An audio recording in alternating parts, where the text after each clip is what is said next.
ज्ञान गंगा सुनने वाले सभी पुण्यात्माओं का मेरा स्वागत है। आज के सत्संग में हम ये चर्चा करेंगे कि हमें भगवान से क्या मांगना चाहिए। वैसे हर कोई भगवान की पूजा करता है अपने अपने तरीके से,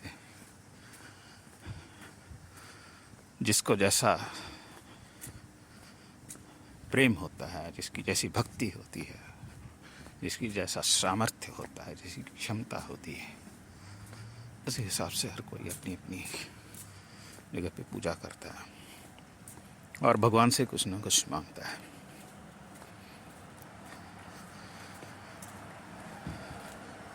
हम लोग भगवान को जल चढ़ाते हैं, फूल देते हैं,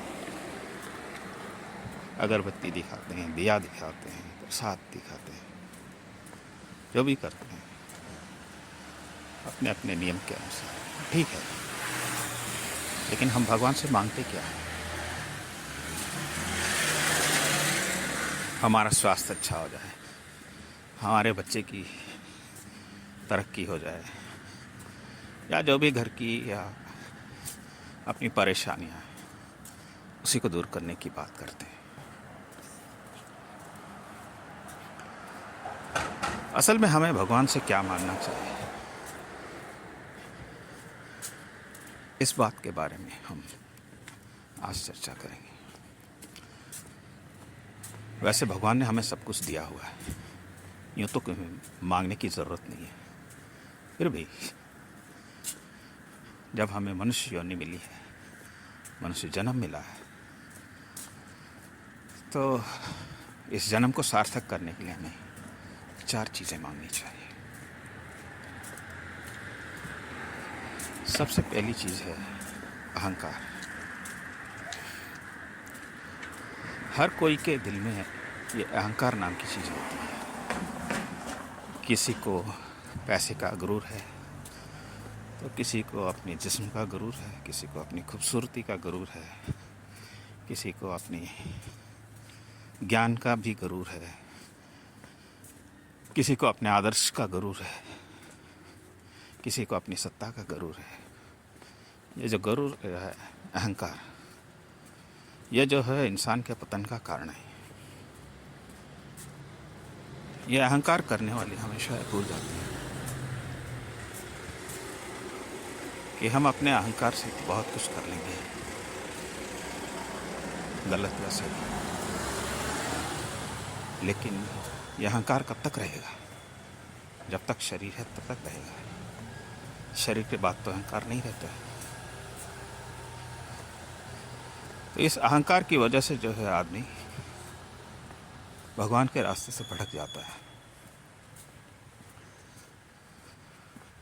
अगर हमें जो कुछ मिला है वो भगवान की दी हुई है, आज हमारे पास जो भी है वो भगवान का दिया हुआ है, हमारे पूर्व कर्म का है, हमारे भाग्य का है। इसमें अहंकार करके हम अपने आप को नीचे ले जाते हैं। ये नहीं होना चाहिए। अगर आपके पास अहंकार नहीं है तो आप सज्जन बन सकते हैं। अहंकार इंसान को निर्दयी और क्रूर बना देती है, वो उसके आगे बढ़ने नहीं देती। तो भगवान से ये मांगे, भगवान हमारे अहंकार को दूर करो। दूसरी चीज़ है इच्छाएं, वासनाएं। हमारी ज़िंदगी शुरू से आखिर तक इच्छाओं में ही भटकते रहती है।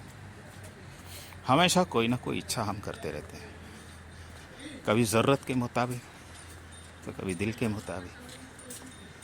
ज़रूरत के मुताबिक अगर इच्छा है तो ज़रूरत पूरी हो गई तो फिर वो इच्छा ख़त्म नहीं होती, दूसरी ज़रूरत आ जाती है, फिर दूसरा पैदा हो जाता है।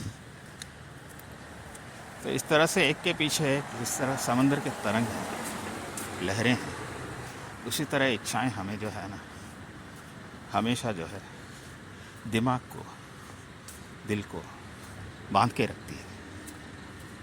हम कभी खुले में सोच नहीं पाते। जब भगवान के पास भी बैठते हैं तो कहीं ना कहीं यही चालू रहता है कि हमारा ये हो जाए, हमारा वो हो जाए, हमें ये मिल जाए, हमें वो मिल जाए। जो मिला है उसकी कदर नहीं है, जो नहीं है उसके लिए रोना। यही सबका हाल है। तो ये इच्छाओं से जो है ना, हम भगवान को नहीं पाते। भगवान के रास्ते में चलने में ये जो है तरह से अवरोध है, डिस्टर्बेंस है। तो भगवान से हमें ये चाहना चाहिए कि हमारी इच्छाएं कम करें। और तीसरी चीज़ है कि हमारे अंदर दया मिले, हमारे दिल में दया हो। भगवान ने हर एक को दिल दिया है, उस दिल में बहुत सी चीज़ें दी हैं जिसमें एक दया भी है। अगर हम किसी की मदद करना चाहते हैं तो हमारे दिल में दया होगी, तभी हम किसी की मदद कर पाएंगे। अगर हम आज किसी की मदद करेंगे तो कल कोई हमारी भी मदद करेगा, ये भाव होना चाहिए। हम सोचेंगे कि सारा कुछ मेरा ही रहे, दूसरे को मैं कुछ भी ना दूँ, तो ये सारा कब तक रहेगा?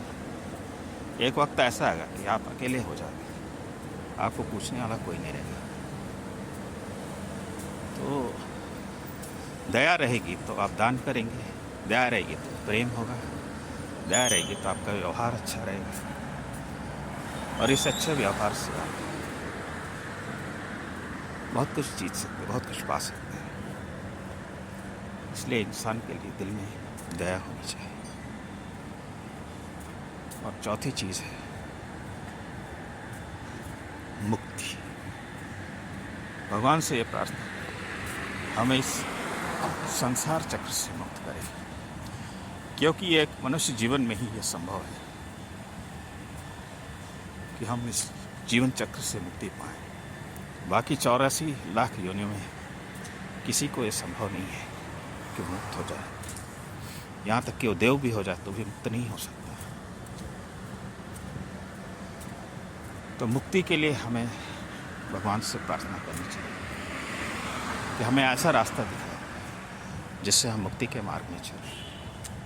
सत्संग के रास्ते, भक्ति के रास्ते, प्रेम के रास्ते, बहुत से रास्ते हैं, ज्ञान के रास्ते, योग के रास्ते। किसी भी रास्ते से चलें, हमारी मुक्ति हो जाएगी। फिर हमें इस संसार में आने की ज़रूरत नहीं रहेगी। तब हमारा जन्म सार्थक हो जाएगा। एक बार भगवान के पास चले तो फिर मौज ही मौज है। तो ये 4 चीज़ें जो है हमें याद रखनी चाहिए, और यही भगवान से हमें मांगना चाहिए। बाकी चीज़ें आप मांगे, मना नहीं है, लेकिन ये 4 जो है मुख्य है, इम्पोर्टेंट है। और ये हर एक के लिए है, ऐसा नहीं कि मेरे लिए है, आपके लिए है या किसी और के लिए। जो भी मनुष्य नाम का जो भी प्राणी है, उस हर एक के लिए ये जरूरी है। एक आदमी है जो कुछ कर सकता है, अपने बंधन को तोड़ सकता है, अपने बंधन से मुक्ति के रास्ते जा सकता है। दूसरा कोई नहीं कर सकता है। तो हमें जब मिला है, इस वक्त का सदुपयोग करें और अपने जीवन को सार्थक बनाएं।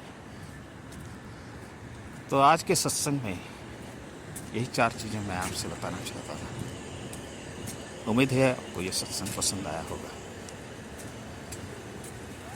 और इसे दिल में रखें और अपने जीवन को आगे बढ़ाएं। हरिओम।